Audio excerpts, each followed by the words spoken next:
It's the most emotional experience that a person can go through to know that what they're working on is something that has reached a generation of people. I was scared of the original cartoon. I think I watched it once and then I never picked it up. I'm gonna stand there 18 hours in a dress of an iconic Disney princess. I deserve to be paid for every hour that it is streamed on. I will elbow everyone out of the way to play the part. Seeing little kids dress up as Snow White makes me sob my eyes out. The original cartoon came out in 1937, and very evidently so. There's a big focus on her love story with a guy who literally stalks her. Yeah. Weird. To everyone who hates when I win, the winged victory came to the Louvre in pieces, and people still line up to see her. Rachel Zegler wanted to shut down her critics. Instead, she set the internet on fire. In a now infamous video, filmed from what appeared to be her bedroom, the Snow White actress addressed the backlash that had hounded her for months. Her voice wavered between frustration and defiance as she defended herself, insisting that, despite the hate, people were still showing up to support her work. But rather than winning back the audience, her words only added fuel to an already raging fire. And I can only hope that despite my flaws, and despite my cracks and my breaks, and there are many of them, that at every premiere and everything I do, people will wait in line to see. Within minutes, social media exploded. TikTokers stitched her video, mocking her statements with sarcastic skits.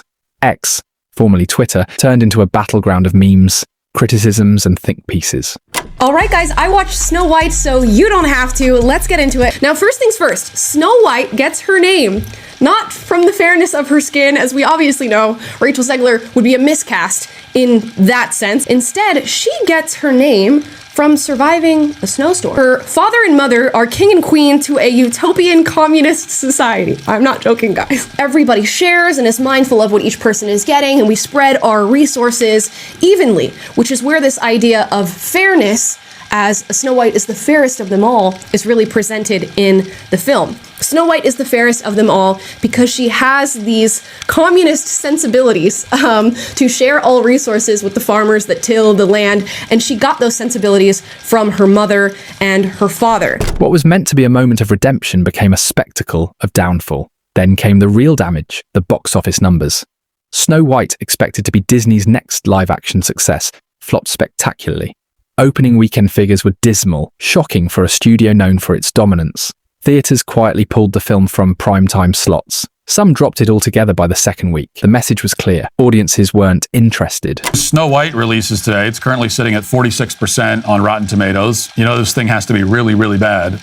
I mean, the critics were looking for any excuse to give it a high score. They know that conservatives don't like Rachel Zegler. Like, even they couldn't find a way to pretend that this piece of trash is anything but a piece of trash. For Disney, this was uncharted territory. For Rachel, it was a nightmare unfolding in real time. When she walked the red carpet at the Oscars alongside co-star Gal Gadot, the tension was undeniable. Fans immediately noticed the cold body language. Gal barely acknowledged Rachel. Industry insiders later revealed that while Gadot was contractually obligated to promote the film, she had already begun distancing herself from the project and its embattled star. Please welcome Rachel Zegler and Gal Gadot.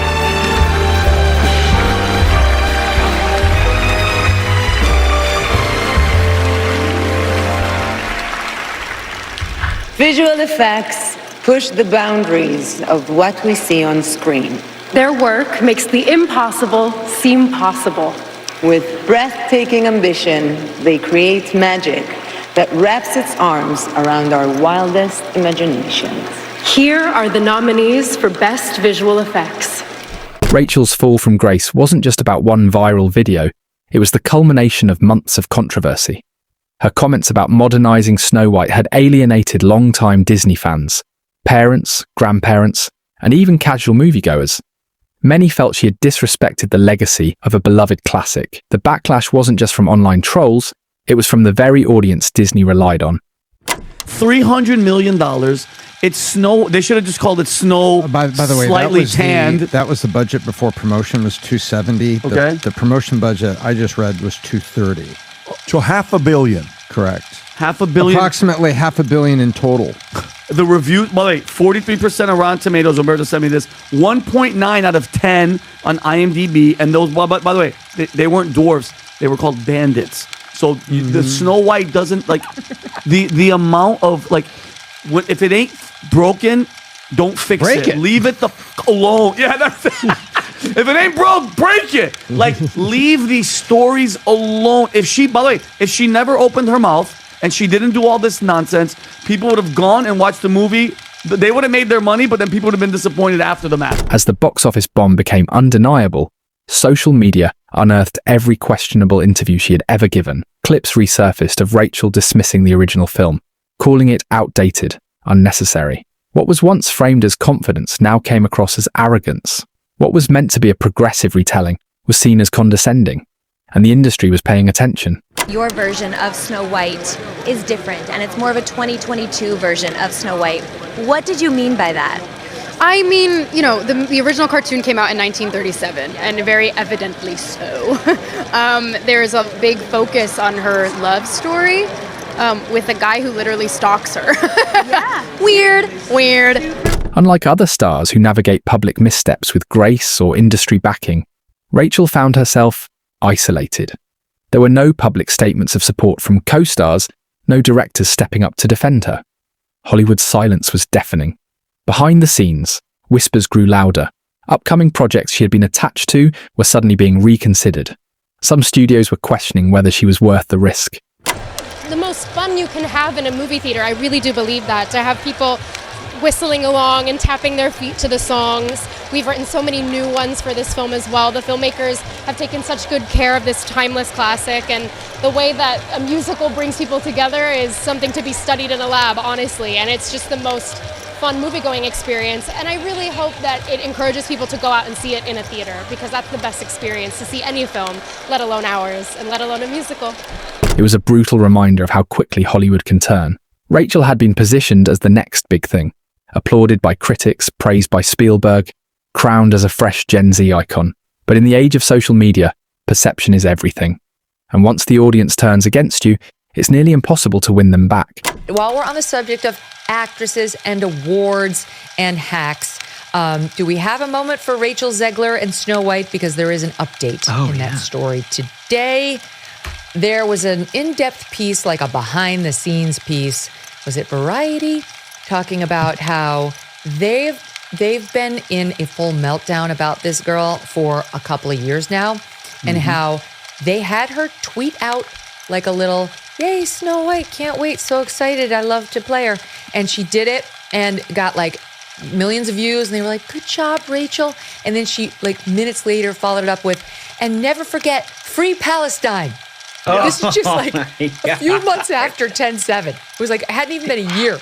And they were like, and then they had to hire a special media consultant for her to follow her around all the time and make sure she didn't continue on Snow White and the Prince and young love and women who want to get married and Steven Spielberg, the executive producer of her previous movie, and white people who she claims wanted to know if she was really a Latina on her first movie.